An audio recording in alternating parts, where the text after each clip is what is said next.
Baik, Assalamualaikum warahmatullahi wabarakatuh.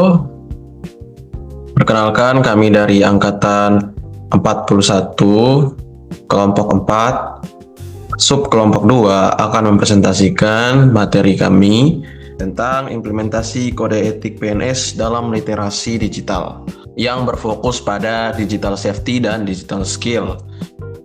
Kelompok kami terdiri dari saya sendiri, Agil Setiawan Zikri, Andri Williams Dubu, Charles Franciscus Siga, dan Patricia De Rosari Tanii. Kita langsung saja ke materinya. Yang pertama, latar belakang. Aparatur sipil negara (ASN), khususnya pegawai negeri sipil, merupakan pilar utama dalam menjalankan roda pemerintahan dan pelayanan publik di Indonesia.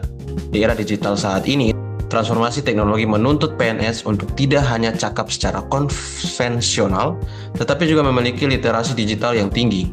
Hal ini sejalan dengan core values ASN, berakhlak, dan amanat manajemen ASN yang profesional.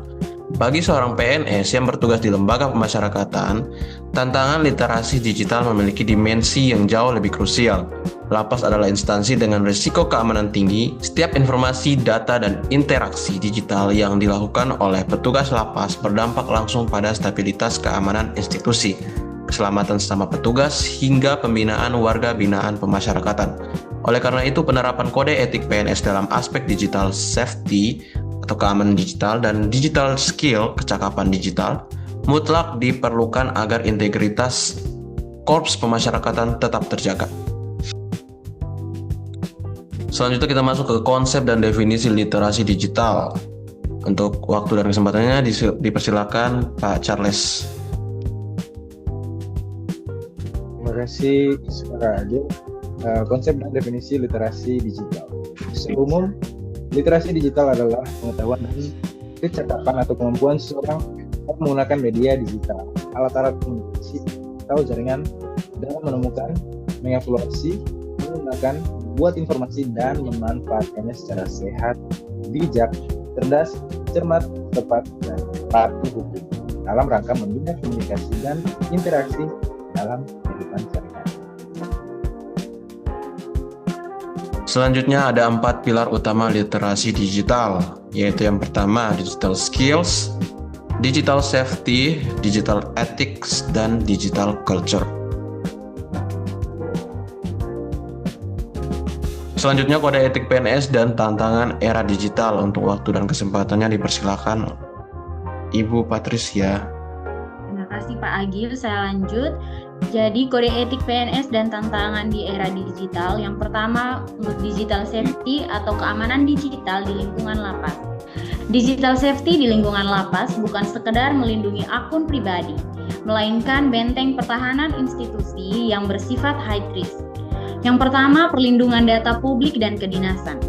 Petugas lapas dilarang keras menyebarkan data internal lapas seperti identitas WBP, rekam medis, dokumen pembebasan, atau jadwal mutasi atau penjagaan di media sosial. Kebocoran data ini dapat dimanfaatkan oleh pihak luar untuk tindakan kriminal atau mengganggu stabilitas lapas. Yang kedua, keamanan perangkat fisik dan digital. Tidak menggunakan Wi-Fi publik saat mengakses sistem informasi pemasyarakatan seperti SDP atau sistem database pemasyarakatan. PNS lapas harus memastikan perangkatnya terproteksi dengan kata sandi yang kuat untuk mencegah peretasan. Yang ketiga, prinsip pembatasan publikasi. Menghindari unggahan foto atau video di area sensitif lapas seperti blok hunian, pos penjagaan, atau ruang komando ke akun media sosial pribadi untuk mengantisipasi pemetaan situasi oleh pihak luar. Yang berikut untuk digital skill atau kecakapan digital untuk efisiensi pelayanan. Digital skill bagi PNS lapas berdampak langsung pada optimalisasi birokrasi dan ketepatan proses pembinaan. Yang pertama, pemanfaatan aplikasi berbasis pemasyarakatan. Menguasai penggunaan SDP atau sistem database pemasyarakatan, aplikasi persuratan dinas, dan pelaporan berbasis digital secara cepat, tepat, dan akurat.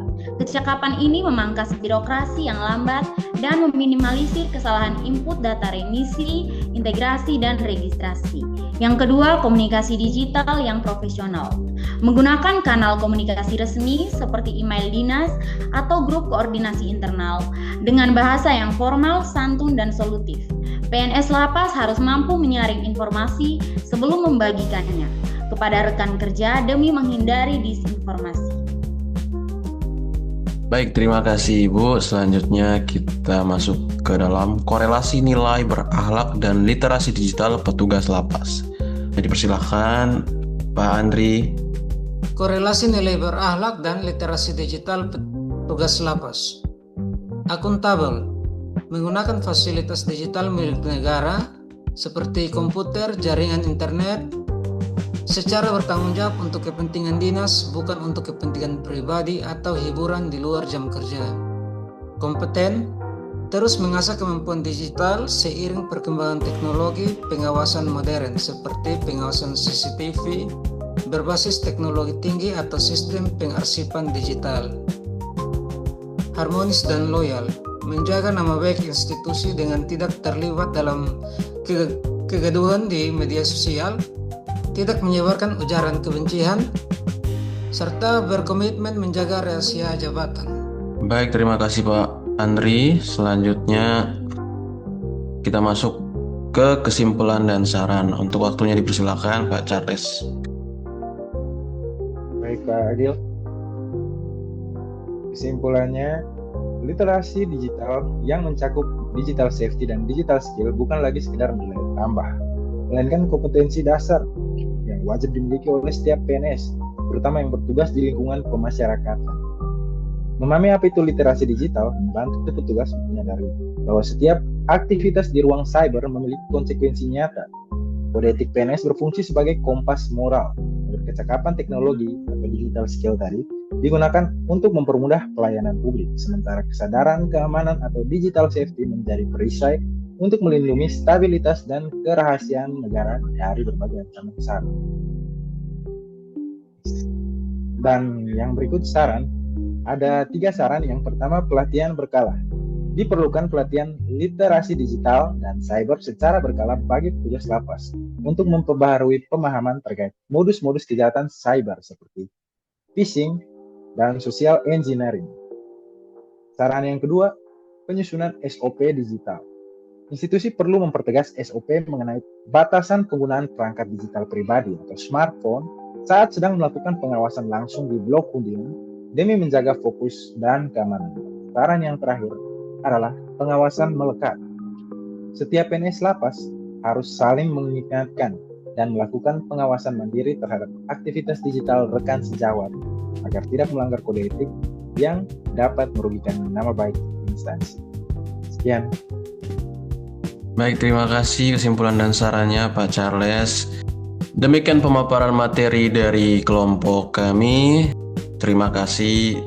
Wassalamualaikum warahmatullahi wabarakatuh.